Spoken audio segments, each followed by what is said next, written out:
Ser podcast. Soy Alfonso Cardenal y en este episodio de Sofá Sonoro vamos a recorrer uno de los discos más interesantes de una de las voces femeninas más potentes de las últimas 2 décadas.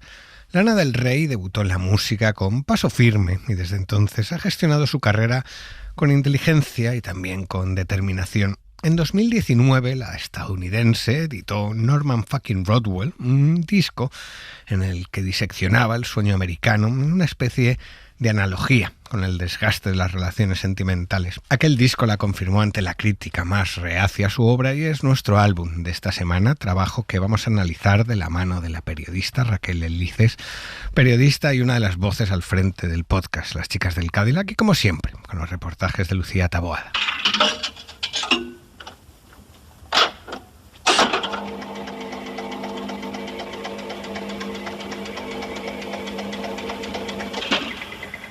Los grandes discos de la historia de la música se escuchan en el Sofá Sonoro de la SER. Dirige y presenta Alfonso Cardenal.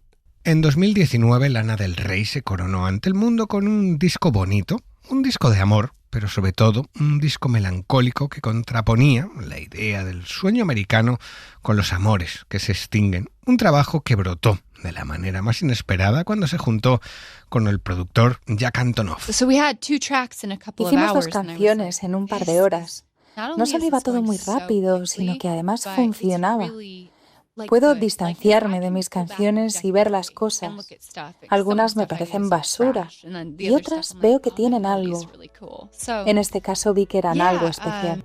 Hoy dedicamos el Sofá Sonoro a Norman fucking Rockwell de Lana del Rey. Empezamos.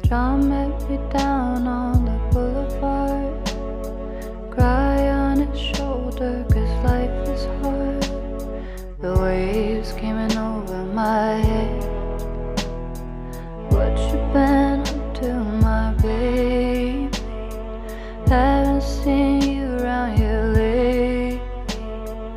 All of the guys tell me lies, but you don't. You just crack another beer and pretend that you're still here. This is how to disappear. This is how to disappear.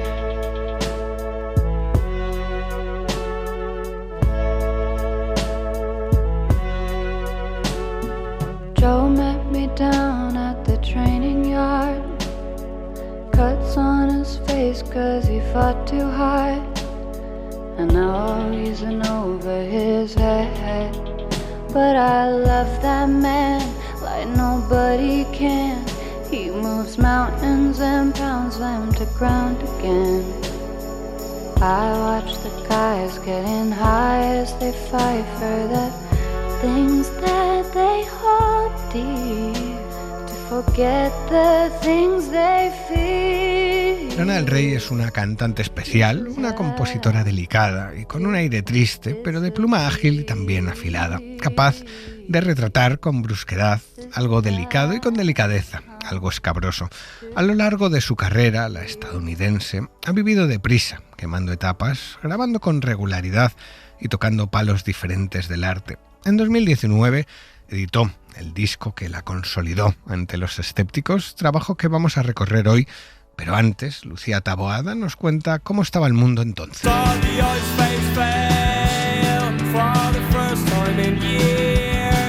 Vio la cara de hielo fallar por primera vez en años y los niveles de agua subir alrededor de las pantallas de televisión. Eso cantaba en 2019 Fontaines DC, una de las bandas revelación del año. Puede que esa canción hablase del cambio climático, porque en 2019 la Tierra no dejó de calentarse. La RAI eligió como palabras del año clima, euroescéptico por el Brexit o feminizar. La movilización masiva feminista volvió a recorrer nuestro país ese año con cifras récord. Hubo muchas protestas masivas también en Francia, con el movimiento de los chalecos amarillos. País desde el que en 2019 se dijo que el corazón de la civilización europea estaba siendo devorado por las llamas. El 15 de abril el tejado y la estructura de la Catedral de Notre Dame quedaron devastadas por un incendio. A sus puertas, con la catedral aún humeante, se cantaron Aves Marías. Ardió un poderoso símbolo cultural de Europa y del cristianismo.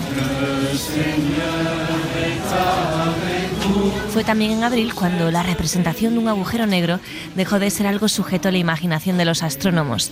Un equipo internacional reveló por primera vez la imagen de un agujero negro, un círculo oscuro en medio de un halo flamígero en el centro de la galaxia M87. Le mandé por WhatsApp a J Balvin la canción y en 24 horas tenía la versión. Así relataba Rosalía cómo comenzó la historia de la canción del año según la revista Time. Un año con muchos más nombres propios: Juan Guaidó, Jair Bolsonaro o los líderes del Procés, condenados en octubre del 2019 por sedición. Y un año con un comienzo muy doloroso, el de la pandemia. El 31 de diciembre, en la ciudad china de Wuhan, fue notificado por primera vez eso del COVID.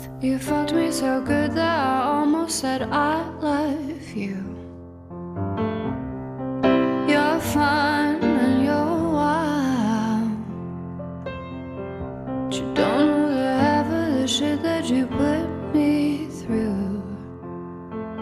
Your poetry's bad and you blame the news. But I can't change that and I can't change your mood.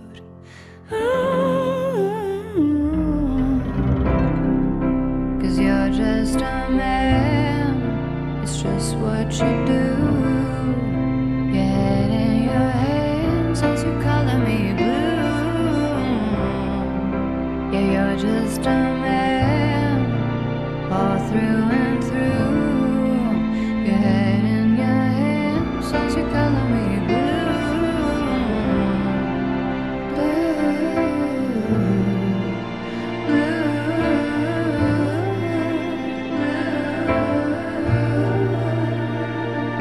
Así estaba el mundo en 2019, año en el que se editaron grandes discos como el debut de Billie Eilish, el fantástico Ghosting de Nick Cave. También hubo grandes trabajos de Fontaines DC, Big Thief y aquí en España, de novedades Carmiña, León Benavente o Eni Bisuit. Para los compañeros de Babelia, el disco del año fue nuestro álbum de hoy, este Norman fucking Rockwell, disco que vamos a recorrer esta semana de la mano de Raquel Elices, que vuelve al Sofá Sonoro después de varios años.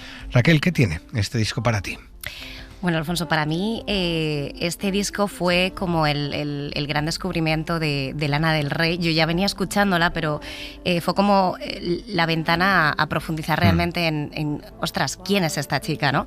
Y no fue porque yo hubiera vilipendiado ese disco debut que fue tan injustamente criticado. Yo realmente viví enganchada a temas como Blue Jeans o Video Games, ¿no? Que fue como su gran éxito, su hit.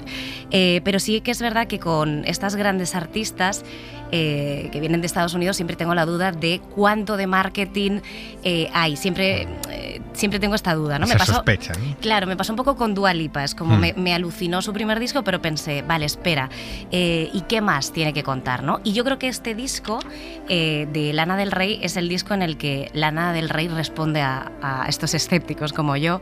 Es un disco que creo que lanza para callar muchas bocas. También Lana del Rey podría haber aprendido a callar bocas, a callar a ella misma, pero creo que es una respuesta a todos aquellos que la llamaban artista prefabricada, ¿no? Pero entrando en lo que creo que tiene este disco, para mí Norman fucking Rockwell es el disco más elegante que se ha hecho sobre corazones rotos, sin ser simplemente sobre corazones rotos, ¿no? Es un disco de alguien que sabe caer en el pozo más oscuro, pero justo en el límite para levantarse un poquito más, que creo que es lo que ocurre en la carrera de Lana del Rey con este disco, sí. Lana del Rey es una mujer con una biografía llamativa, tiene una adolescencia etílica, tiene también unos meses de intercambio cultural viviendo en Santander. Luego su carrera dio un giro importante con ese Video Games que mencionaba Raquel, y para 2019 estaba ya de sobra consolidada. Son 9 años de carrera, 6 discos, que se dice pronto, aunque mucha gente la descubrió aquí, ella tenía ya una trayectoria muy sólida. ¿Cómo fue su viaje hasta este 2019? Bueno, yo siempre pienso que para ser una buena estrella del rock tienes que tener una buena historia de estrella del rock, ¿no? Y en el caso de Lana del Rey, ella empezó muy pronto a tener una gran historia de estrella del rock porque a los 13 años ya era una alcohólica. Ella cuenta, de hecho, que el alcohol fue su primer amor. Así que digamos que a los 13 se da su primer beso, a los 14 ya tiene una relación seria y a los 15 sus padres ya la mandan a un reformatorio para intentar salvarla de todo esto, un reformatorio religioso en Connecticut, que creo que es importante para también entender un poco la personalidad de Lana del Rey y sus muchas contradicciones, ¿no? Sobre esa etapa, por cierto, en ese reformatorio habla en ese Born to Die, que es el álbum debut que ya saca en 2012, pero para llegar ahí, antes de eso, porque claro, mucha gente la criticaba como algo prefabricado. Tiene mucho que ver con que hubo un disco anterior, un EP y un disco anterior, que fueron borrados un poco del mapa por sus managers, ¿no? Ella, después de pasar por ese reformatorio, en 2018 se vuelve a Nueva York y empieza a trabajar de camarera en Long Island con su tío, que después fallecería y al que he dedicado alguna canción en sus últimos discos. Aprende a tocar la guitarra y empieza a moverse un poco por el circuito de Long Island, empieza a tocar en directo y ahí compone las primeras canciones de lo que sería un EP llamado Kill Kill. Y se hace llamar en ese momento entre Lizzie Grant y Lana del Rey. En realidad en inglés sería Lana del Rey, se pronunciaría así, pero era con A. Era con A. Entonces, tanto ese primer EP que ya empieza a trabajar ese folk fantasmagórico, ¿no? que dicen de ella tan oscuro, después sale otro primer disco que se llama Lana del Rey directamente, ¿no? En 2010. Pero ahora mismo es como una joya de culto, de coleccionista, porque estuvo 3 meses y se retiró de todas las plataformas y de formato físico. Sus managers deciden que no es el camino que querían seguir con ella y entonces sale Born to Die, ¿no? Que para mí es un discazo, pero que es verdad que podría tener como ese tufillo de artista prefabricada, quizá porque había muchas mentes pensantes alrededor de ese debut, ¿no? Había gente que era consciente de que esta chica tenía un potencial y que había que cuidarla, llevarla por el buen camino, de ahí luego pasan a un disco producido por Dan Auerbach, o sea, claro. sí que hay cierta mano acompañándola, ¿no? Pero de ahí a que sea una artista prefabricada, yo creo que también hay un paso, no es una artista Disney, ¿no? Que viene de la factoría Disney, en ese sentido. Ella, por ejemplo, cita entre, pues tiene como Frank Sinatra, Elvis, luego, por ejemplo, sus grandes referentes también fue Kurt Cobain, que es ella cuenta que tuvo una revelación cuando escuchó por primera vez a Kurt Cobain con 11 años, en 1996, o sea, ya estaba muerto, y ahí es cuando empieza como a crearse esa cosa de, me encantan los grandes mitos malditos, también Amy Winehouse, de ahí esa época, bueno, Ultraviolence, ¿no? El disco que saca en 2014 que dice esta polémica declaración de me gustaría estar muerta, ¿no? En el sentido de me gustaría ser un poco, o sea, yo creo que es una frase que quería decir, me gustaría ser una leyenda viva, pero claro, para esto parece que hay que morir, ¿no? Y luego es muy interesante porque cuando saca ese primer Born to Die con Video Games, para que os hagáis una idea sufrió todos los estigmas, ¿no? Que sufre una mujer guapa que empieza a sacar música pop comercial. Y Pitchfork, por ejemplo, que en aquella época no reseñaba ningún tipo de discos de este género, no reseñaba a Adele, no reseñaba a Katy Perry, de repente decide que va a reseñar este disco para ponerla a caldo, ¿no? También otras revistas musicales la pusieron a caldo que iban en esta misma línea y como siempre pues se cuestionaba un poco su autenticidad. Yo creo que tuvo que ver más, creo que por ejemplo si Lana del Rey hubiera sacado este disco ahora, no hubiera recibido ni la mitad de las críticas que recibió en ese momento. Estos 7 años en la industria musical ha llovido mucho. Hay una cosa importante para entender este disco, el mensaje o la idea que hay detrás de este disco. Yo creo que hay que explicar quién era Norman Rockwell, el nombre que figura en el título y lo que representa en la cultura popular estadounidense. Este es el tipo de los anuncios de Coca-Cola, un artista muy popular, pero con un aire percibido en el siglo XXI ya como un poco casposo, ¿no? También. Claro, es tenía una imagen un poco conservadora. Él era como el gran devoto de la iconografía del sueño americano, ¿no? Familias perfectas, cenas de acción de gracias, blancas, ¿no? todas, ¿no? Siempre con una Coca-Cola por allí. Y es lo que toma de referencia Lana del Rey también en esa portada del disco tan icónico, ¿no? Que por cierto tiene fotografía de su hermana, Caroline, que creo que le hizo las primeras fotos también de esos EPs malditos, bueno, que están por ahí. Y aquí el juego que propone Lana del Rey es cuando ella introduce ese fucking, ¿no? En el título, que es un poco romper como con esa postal que hace este artista, y es como si dijera pues que esa América perfecta nunca existió, o si existió, para ella desde luego ha desaparecido, ¿no? Y funciona un poco como esa revisión de ese imaginario. Yo creo que también es muy interesante la clave de esa imagen, que es como coger algo, un icono, o sea, coger un icono cultural muy reconocible para hablar de algo muy íntimo, que es lo que yo creo que hace en este disco. Claro, es contraponer también la visión idealizada del sueño americano con la visión idealizada de las relaciones, que es lo que se desarrolla en el disco. Así explicaba ya la propia cantante cómo le vino la asociación con Norman Rockwell y la idea de usarlo como título. Escribí una frase en la que le decía a un amante: píntame de azul, como Norman Rockwell.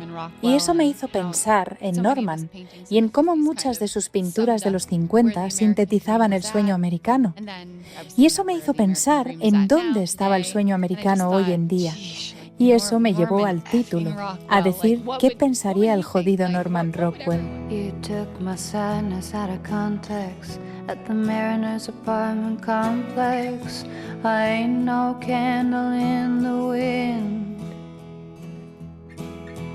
I'm the board, the lightning, the thunder, kind of girl who's gonna make you wonder who you are and who you've been.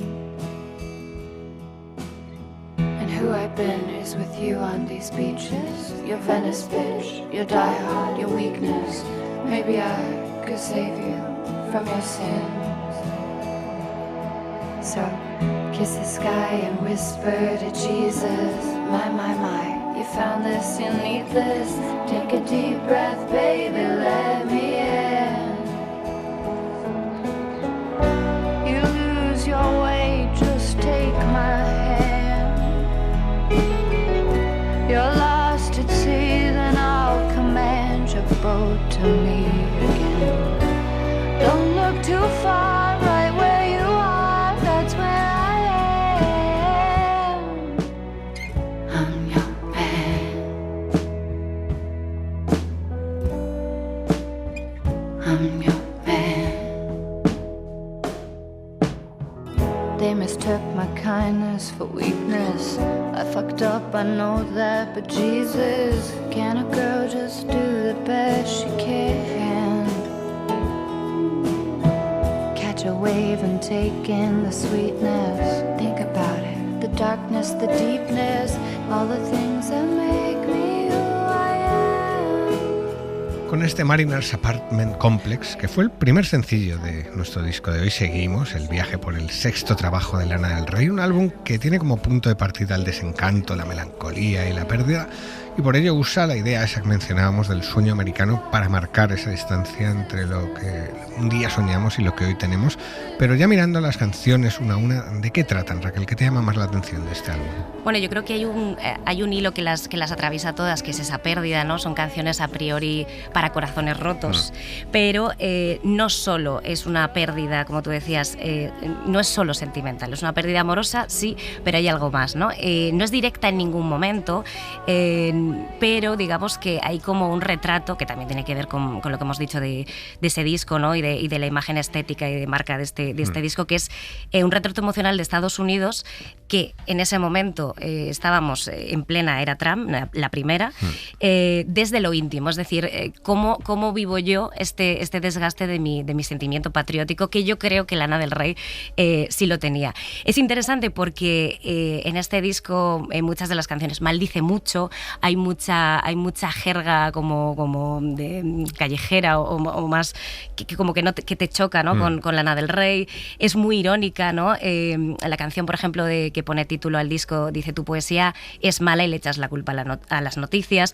O en Venice Beach, ¿no? este cancionaco de 9 minutos, pues canta como recién salida de la mierda para siempre, ¿no? O sea, pero ella se regodea, yo creo que es una embaucadora en su propia oscuridad, ¿no? Es curiosa porque si no entiendes el idioma, puedes percibir en esta chica una idea muy diferente de cuando bajas a ver de qué tratan las canciones, porque puede ser bastante brusca y bastante bruta y bastante mal hablada muchas veces. Sí, yo creo que cuando lo escuchas estás como flotando, cuando lees realmente la traducción en español dices, ostras. Sí, tiene comentarios sexuales además bastante salvajes también, todo cantado con una gran delicadeza, pero ese es quizás el encanto de esta chica y de este disco. En el álbum hay mucho amor, un amor triste, marca de la casa, pero también hay mucho desencanto, como mencionamos, por un país que ya no es lo que era. Es un disco como Pure Comedy de Father John Misty, al que dedicamos en su día un episodio, en el que se enmarcan en ese primer mandato de Donald Trump y que hablan abiertamente de un país que se está rompiendo.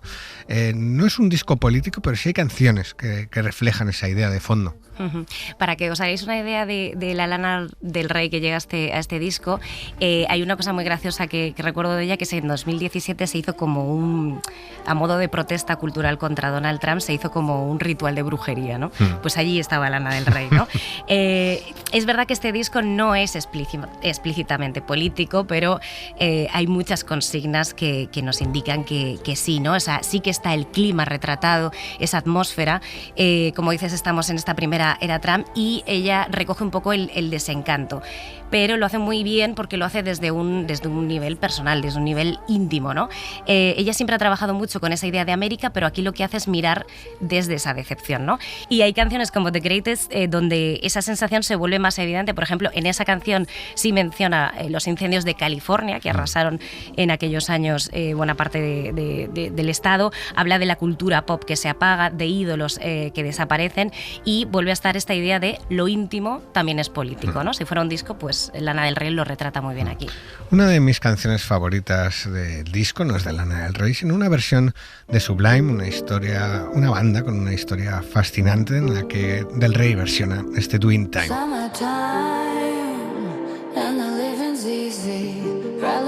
Microphone with Ross and G. All the people in the dance will agree that we're well qualified to represent the LBC. Me and Louis, we're gonna run to the party and dance to the rhythm. It gets harder. Me and my girl, we got this relationship. I love her so bad, but she treats me like shit. I'm locked down like a penitentiary. She spreads her loving all over, and when she gets home, there's none left for me. Summertime, and the living's easy. Rallies on the microphone with Ross and G. All the people in the dance will agree that we're well qualified to represent the LBC.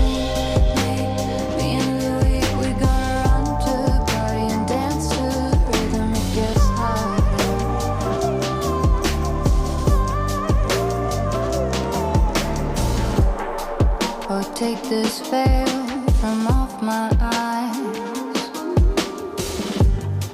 My burning sun will someday rise. So what am I gonna be doing for a while? Said I'm gonna play with myself. Show them how we come off the shelf. Con este Twin Time, versión de Sublime a cargo de Lana del Rey, seguimos nuestro viaje por las canciones de Norman fucking Rockwell, un disco con un sonido elegante, con una producción muy limpia.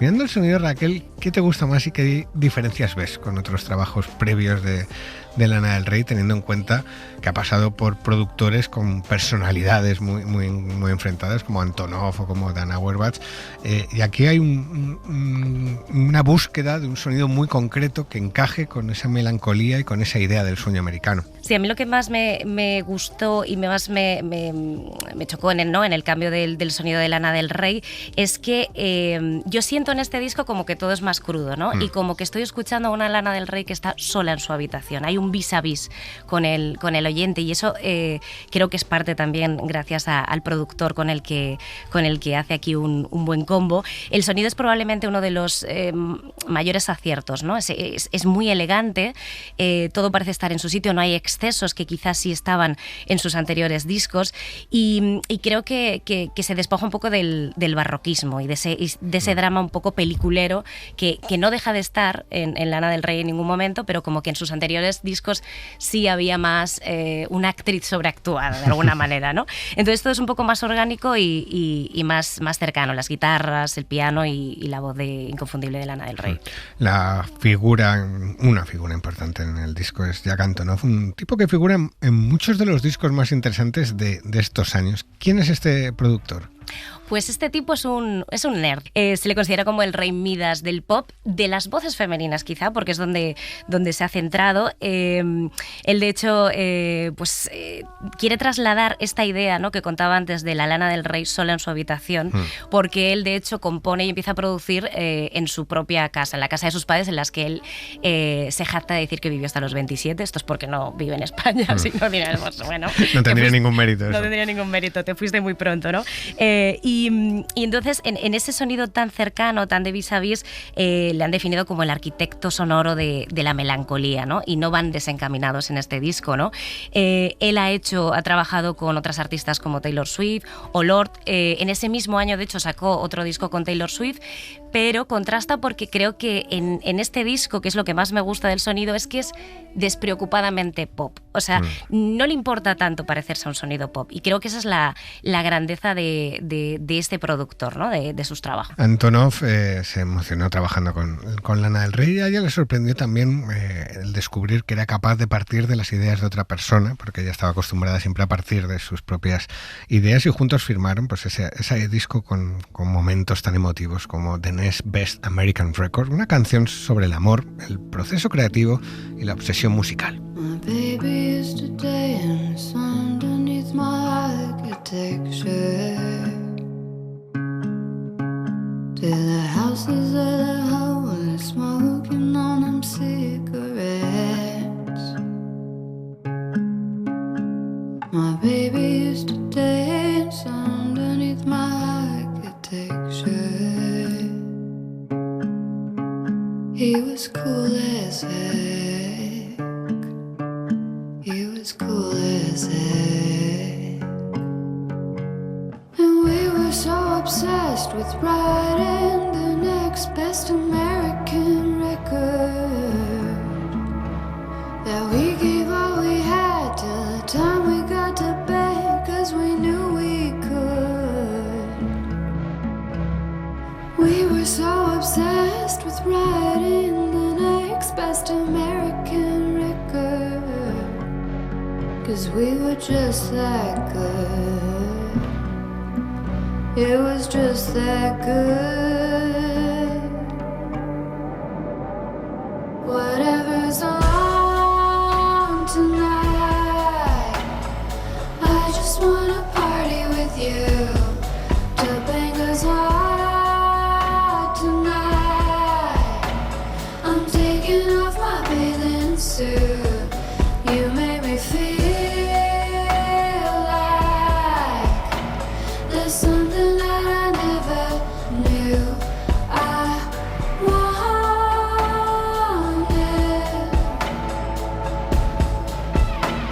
My baby used to dance underneath my architecture.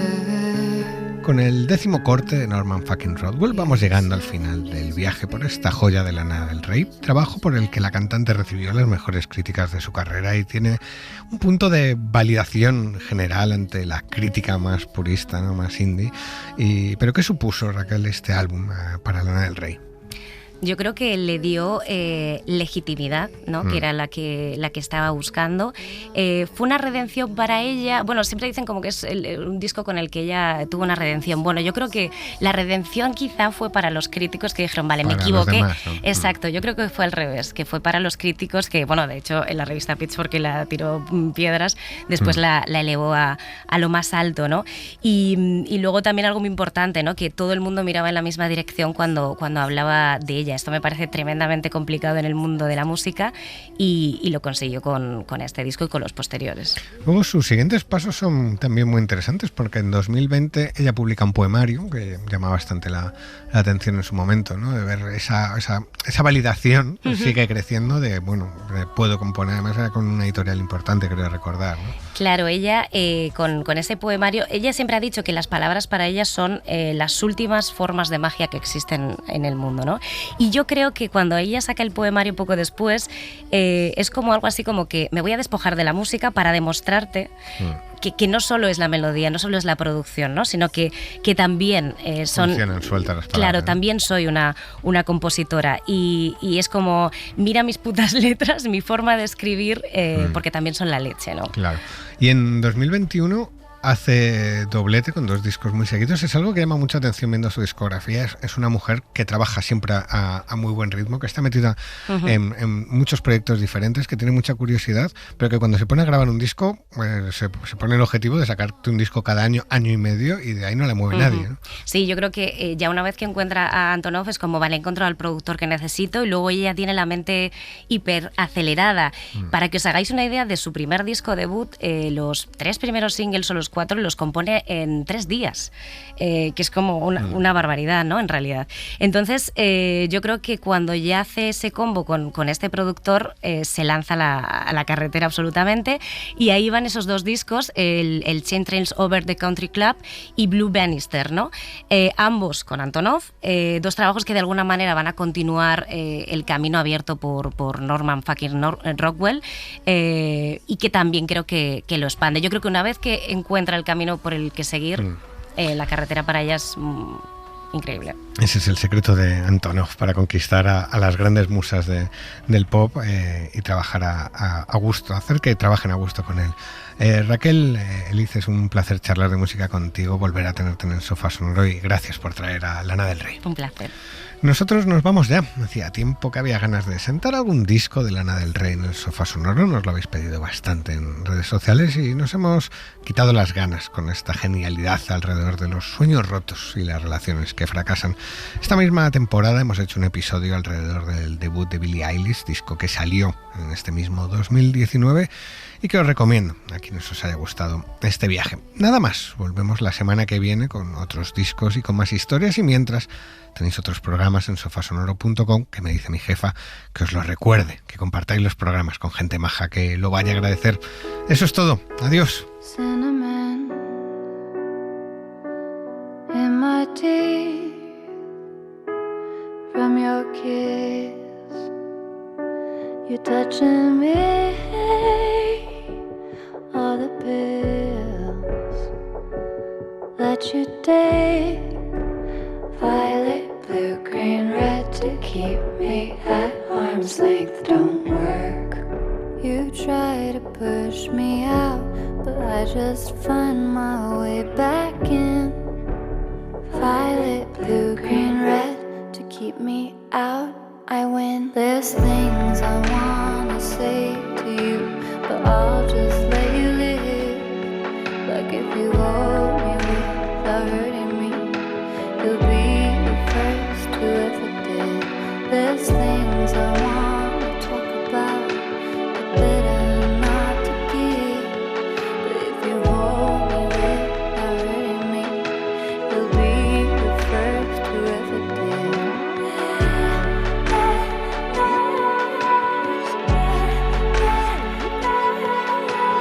Hold me, love me, touch me, I'll be the first who ever did.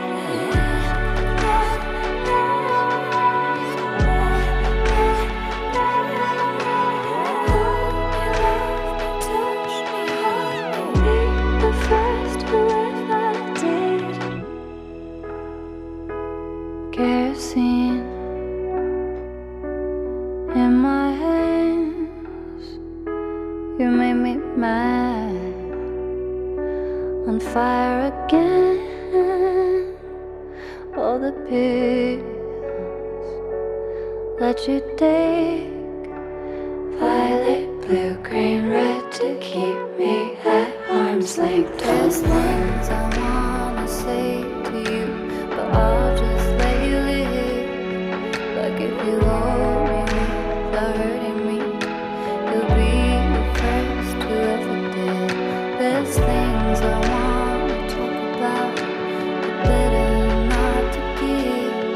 But if you hold me without hurting me, you'll be the first who ever did.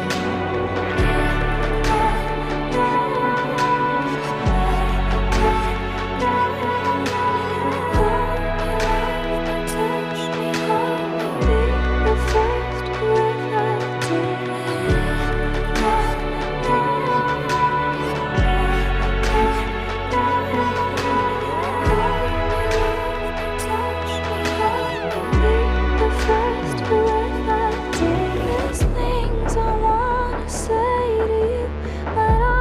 Let you live. Like if you hold me without hurting me, you'll be the first who ever did. There's things I wanna talk about, but better not to give. Like if you hold me without hurting me, you'll be the first who ever did.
Para no perderte ningún episodio, síguenos en la aplicación o la web de la SER, Podium Podcast o tu plataforma de audio favorita.